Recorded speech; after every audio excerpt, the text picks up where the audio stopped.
نحيي مدرب شبيبة القبائل اليوم اللي أيضا عرف كيف يستغل رغم النقص العددي الذي لعبت به الشبيبة طيلة 20 دقيقة الأخيرة، ولكن استطاع أن يعدل ويظفر بنقطة مهمة جدا. جلالي مرحبا بك، شكرا على تلبية هذه الدعوة. يعني صديقنا محسن نحييه بالمناسبة. جلالي، مباراة كانت ممتعة، يعني شفنا مباراة خاصة من جانب الصراعات الثنائية، استطعتم نقولوا بأنه تعودوا بنقطة مهمة في وقت حساس كثير بالنسبة للشبيبة.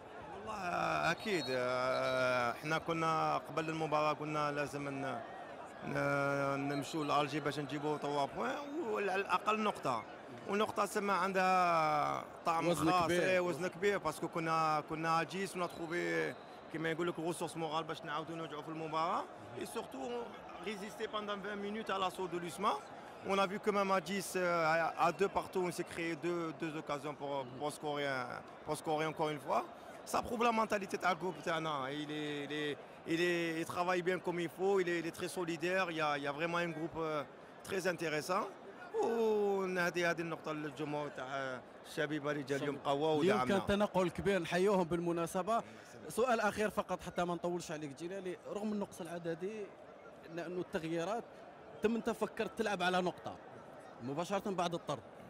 والله شوف التغييرات كما يقول لك عندنا مجموعة عندها ميزانها. هي نحيي اللاعبين اللي دخلوا في المباراة في الظروف هذه، واللي كانوا كما نشوفوا لاعبين اللي دخلوا جابوا الإضافة، جابوا هذيك الإضافة، وهما مشكورين. إن شاء الله نزيدوا نكملوا في هذه الطريق باسكو كنا في الطريق الصحيح. وش باغي نقول لك، هذه سي ان بون بوين، وعنده طعم كما يقول لك طعم الفوز. الحمد لله ان شاء الله. بارك الله فيك سي جلال، بالتوفيق ان شاء الله.